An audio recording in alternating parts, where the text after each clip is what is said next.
Olá pessoal, bem-vindos de volta a mais um bloco de Direito Administrativo aqui na Nova Concurso. Nós vamos falar agora sobre um assunto essencial também para a sua prova, que são poderes da administração pública. Nós vamos explicar o que são esses poderes e depois vamos ver quais são, ok? Vamos lá. Primeiro, quando a gente fala em poderes da administração pública, nós estamos falando de algumas faculdades, né? Poder é faculdade, aquilo que pode ser feito, faculdades concedidas à administração pública para que ela possa desempenhar bem as suas funções. Você sabe que a administração pública ela tem alguns poderes que o particular não tem.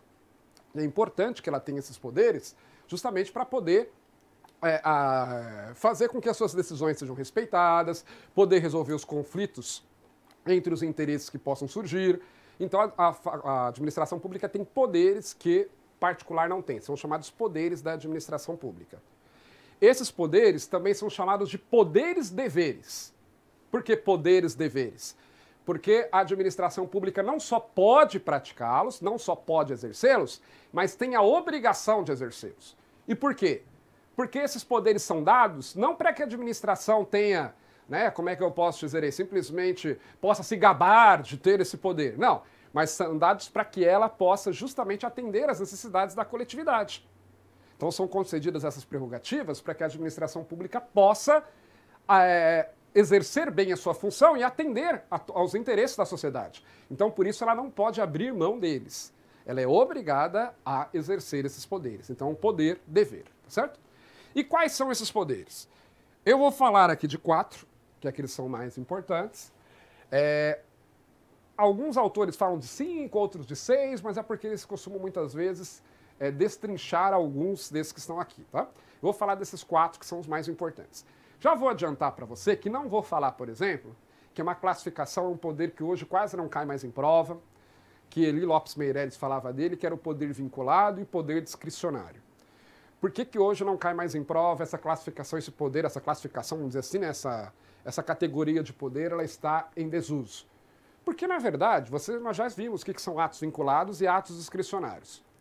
Nos atos vinculados, a administração pública é obrigada a praticar o ato. No ato discricionário, ela tem liberdade para praticar ou não. Na verdade, todos esses poderes aqui que nós vamos ver, alguns são vinculados, outros são discricionários. Tá? Em algumas situações podem ser vinculados, outras discricionários. Então não faz sentido você falar uma categoria separada de poder vinculado e poder discricionário.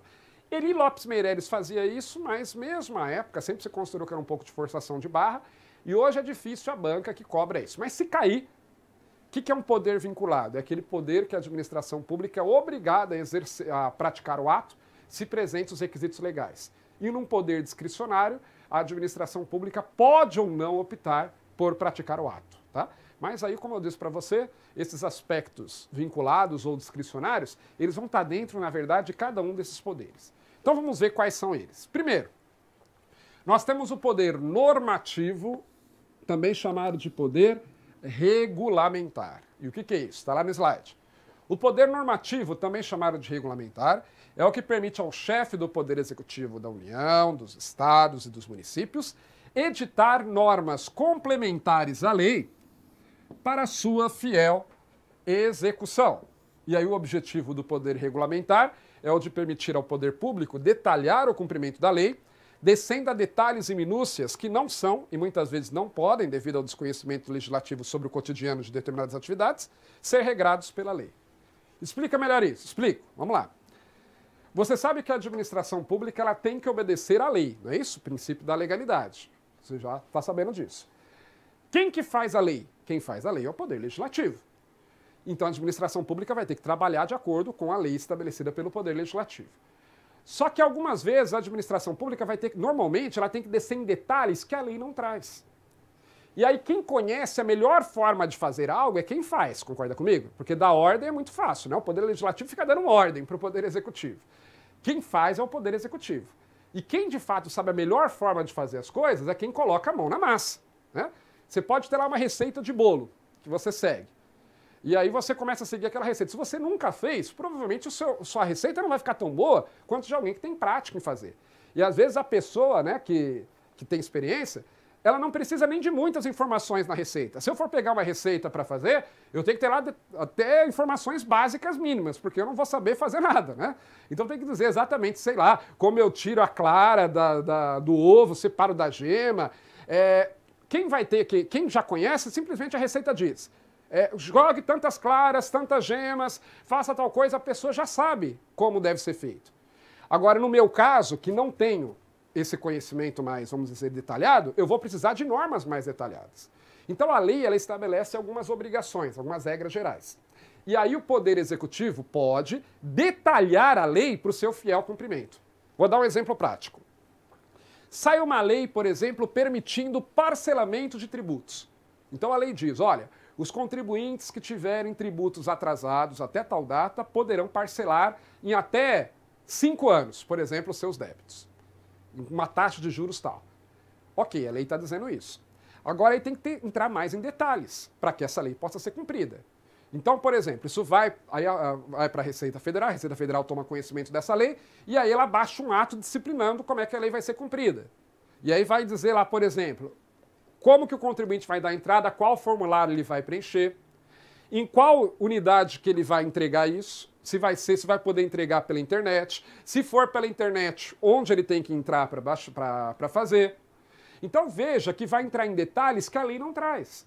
Isso é o poder normativo ou poder regulamentar. Outro exemplo, a lei de licitações, ela traz uma série de regras que têm que ser obedecidas quando a administração pública faz licitações. Mas aí você pode ter um decreto ou pode ter algum ato normativo explicando melhor como é que essa lei vai ser cumprida nos detalhes. Então a lei estabelece algumas regras gerais e a lei não entra nos detalhes mínimos. Senão, além da lei ficar muito extensa, veja, o Poder Legislativo, ele só estabelece as regras gerais. É mais ou menos como você pensar numa empresa. O diretor de uma empresa toma a decisão. Nós devemos fazer tal coisa. Né? O diretor, ele vai dar a regra geral, vai dar a norma geral, e aí quem vai dizer os detalhes é quem trabalha com aquilo. Inclusive vai até poder dizer se é viável ou não, né? Então ele diz, vamos implantar um controle, por exemplo, de horário de funcionários. Aí o RH que vai entrar em detalhes como é que vai ser feito esse controle. Então a mesma coisa no caso do poder regulamentar. Você tem a lei, que estabelece regras mais gerais, e aí você vem, que é feita pelo Poder Legislativo, aí vem o Poder Administração Pública, normalmente o Poder Executivo, vem a Administração Pública e detalha como é que a lei vai ser cumprida no caso concreto. Vai trazer ali informações, vai descer em minúcias que a lei não traz. Isso é importante justamente para que a lei possa ser cumprida plenamente, porque, como eu disse, quem conhece de fato como as coisas devem ser feitas é quem faz. Então é por isso que se permite que o Poder Executivo detalhe a lei, tá? Só que ele não pode contradizer a lei através do Poder Regulamentar, não. Ele só pode complementá-la, ele só pode detalhá-la. Se a lei, no caso que eu dei lá do parcelamento do tributo, se a lei diz que o parcelamento vai ser feito em 5 anos, em 60 meses, o ato normativo que vai regulamentar do Poder Executivo tem que permitir em 60 meses. Não pode contradizer o que a lei diz. Mas pode entrar em detalhes que a lei não fala, tá certo? Esse é o objetivo do poder normativo ou regulamentar. É justamente detalhar o cumprimento da lei para que a lei possa ser cumprida plenamente. Regulamentar significa estabelecer normas, estabelecer regras, tá? E aí o Poder Executivo vai fazer isso sempre com base na lei. O que mais? Outro poder que nós temos é o poder hierárquico. Na verdade, a gente diz que esse é um poder guarda-chuva, porque dentro dele você tem vários outros, tá? Mas normalmente você estuda com uma categoria separada, poder hierárquico, normalmente na prova cai só assim, poder hierárquico. E o que é isso? Está lá. Primeiro, poder hierárquico está relacionado à hierarquia. O que é hierarquia? Hierarquia é a organização dos órgãos e agentes públicos em escalões, com relações de coordenação e subordinação entre eles. Não é isso que é hierarquia? Sim. Hierarquia é você organizar em escalões com relações de coordenação e subordinação. Então, por exemplo, você tem lá, no órgão público, tem lá o topo, o titular, né? Numa autarquia, por exemplo, é chamado de presidente. Então, você tem o presidente da autarquia, e aí você tem lá vários diretores. Diretor A, a diretoria A, a diretoria B, a diretoria C, por aí vai. A, B, C. E aí, dentro dessas diretorias, abaixo delas, você tem também as suas divisões. Né? E por aí vai no organograma aí da autarquia. Isso você está estabelecendo uma hierarquia. Você está estabelecendo aqui uma relação de coordenação e subordinação. Então, as entidades que estão acima, elas coordenam as que estão abaixo, e as que estão abaixo estão submetidas às que estão acima. Isso é estabelecer uma hierarquia. O poder hierárquico são todos aqueles poderes da administração que estão relacionados a essa capacidade que a administração pública tem de se auto-organizar, de estabelecer regras internas. O poder, importante, enquanto o poder normativo ou regulamentar ele aplica-se até em relação a terceiros, então é o caso lá da portaria da Receita Federal que falou sobre o parcelamento.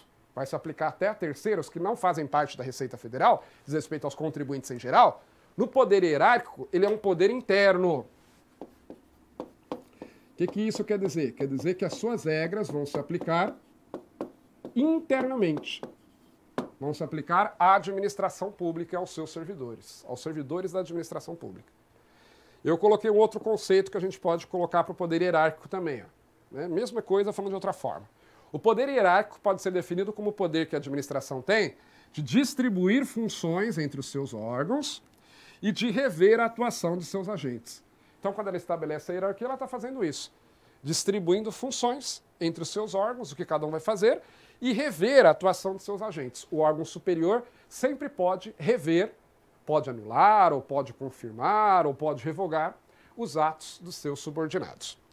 Aí eu coloquei, na verdade não se trata de um poder só, mas de vários poderes, deveres, que decorrem diretamente da hierarquia. Por isso que a gente fala que é um poder guarda-chuva, porque dentro dele você tem vários outros.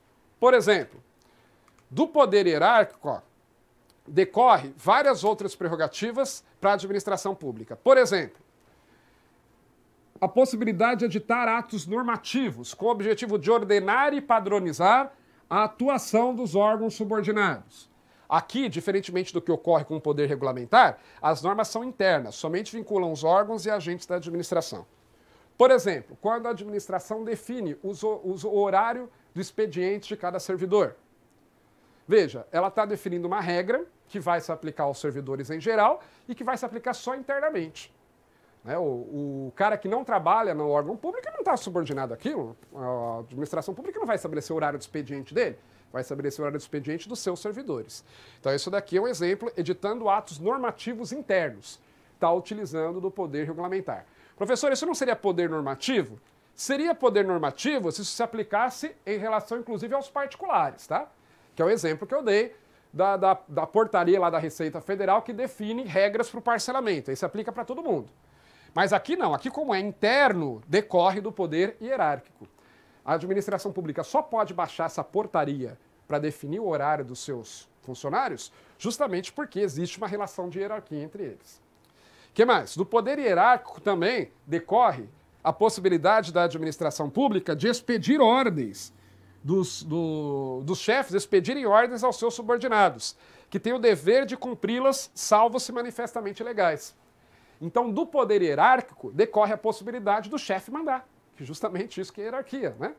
E aí o subordinado é obrigado a obedecer às determinações do chefe, exceto se o chefe disser algo que é claramente ilegal. Claro, né? Se o chefe mandar o servidor destruir, por exemplo, um bem público, o servidor, a não ser, claro, que seja um bem que não tenha mais utilidade, por aí vai, né? Mas mandar destruir o computador, o chefe manda o servidor quebrar o computador que ele está usando. O servidor não pode fazer, é um ato ilegal. O chefe manda o servidor desviar recursos públicos. O servidor também não deve fazer, é um ato ilegal. O chefe manda o servidor dar uns sopapos lá no cidadão que vem todo dia encher na repartição. O servidor também não pode fazê-lo porque é um ato ilegal. Mas não sendo um ato manifestamente significa claramente, não sendo um ato claramente legal, o subordinado é obrigado a obedecer no serviço público a determinação do seu superior.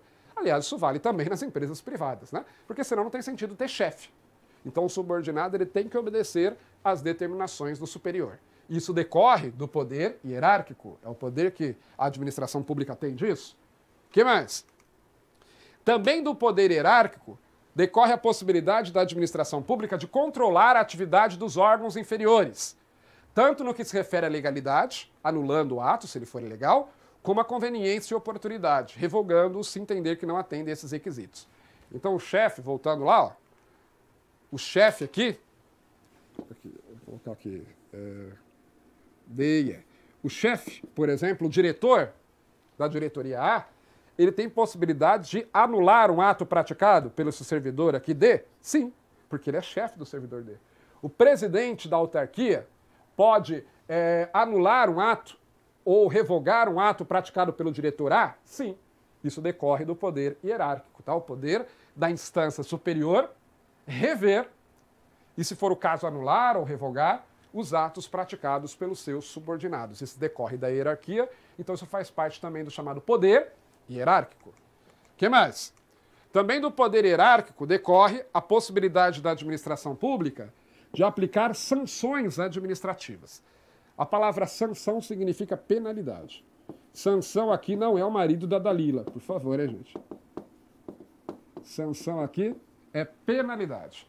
Então, a administração pública pode aplicar penalidades administrativas aos seus servidores? Pode. O servidor, por exemplo, chega atrasado todo dia. O chefe pode ir lá e aplicar uma advertência. O servidor ofende o outro servidor. Pode ser aplicada uma penalidade mais grave, por aí vai. Então, isso decorre do poder hierárquico. Então, faz parte, vai fazer parte, né, da hierarquia, está relacionado à hierarquia. Então, é um subpoder que vai decorrer do poder hierárquico, tá? Mas veja que a gente está falando de sanções administrativas internas, né? Por exemplo, se você para o seu carro num local indevido e o guarda de trânsito vem e te multa, também é uma sanção, uma penalidade administrativa? Mas aí não faz parte, não decorre do poder hierárquico, mas sim do poder de polícia, que nós vamos ver no próximo bloco, tá? Por quê? Porque o poder hierárquico ele é sempre aplicado dentro do órgão. Então, quando o servidor pratica uma infração e é punido, aí é exercício do poder hierárquico. Agora, quando um terceiro pratica uma infração e sofre uma multa da administração, porque a lei permite que a administração multe, aí não é poder hierárquico, porque não decorre das atribuições, das relações entre chefe e subordinado no serviço público. O que mais? Do poder hierárquico também decorre a possibilidade da administração pública de avocar atribuições. Nós vamos falar melhor de avocação de atribuições quando a gente for falar de competência, quando formos falar lá dos elementos ou requisitos do ato administrativo. Mas, basicamente, o que é avocar atribuições? A lei permite que o chefe ele possa tomar para si uma decisão que, em princípio, seria do seu subordinado. Por quê? O chefe não pode, inclusive, anular uma decisão do subordinado? Sim. Então, se ele pode anular, ele pode também dizer, olha, esse caso aí, embora normalmente quem julga é você, quem vai julgar sou eu. Isso é avocar. Avocar significa chamar. Então, o chefe ele pode sempre avocar uma atribuição que é do seu subordinado. Tá? Até porque ele pode até anular o ato do seu subordinado, então ele pode dizer, esse ato quem vai praticar sou eu e não você. Isso decorre também do poder hierárquico. Outro exemplo, também decorre do poder hierárquico a possibilidade da administração pública delegar atribuições que não lhe sejam privativas. Quando formos falar lá de sujeito, de competência, nós vamos voltar também nesse ponto. E aí nós vamos ver que a administração pública, via de regra, ela pode delegar. Aqui eu coloquei privativas, não está errado, mas eu vou até mudar para não confundir você, porque lá na frente nós vamos falar melhor de exclusivas, porque exclusiva e privativa, existe aí uma discussão sobre isso, mas eu vou usar aqui exclusiva, que é melhor, em termos didáticos. Depois vocês vão entender por que lá na frente, tá? Então, é o de delegar atribuições que não lhe sejam exclusivas. Então, o que ocorre? Via de regra, o administrador público pode delegar atribuições para os seus subordinados. O chefe pode delegar atribuições para os seus subordinados. Isso decorre do poder hierárquico também, ok? Então, para fechar, só resumindo, nesse bloco nós começamos a ver os poderes da administração pública, vimos que são prerrogativas que a administração pública tem no exercício das suas atividades que o particular não tem. Primeiro, nós temos o poder normativo ou regulamentar, que é a possibilidade que a administração pública tem de estabelecer regras que vão complementar a lei para o seu fiel cumprimento. Temos o poder hierárquico também, que é o poder que a administração pública tem de estabelecer funções, estabelecer regras, estabelecer relações de subordinação e coordenação, ou seja, distribuir funções entre os seus órgãos e rever a atuação de seus agentes. E aí, em virtude desse poder hierárquico, vão decorrer várias possibilidades, vários subpoderes para a administração pública. Por exemplo, de punir os seus servidores, de dar ordens, de avocar atribuições, de delegar competências e por aí vai. E no próximo bloco, nós vamos falar de 2 outros poderes da administração pública. Bons estudos para você e até a próxima!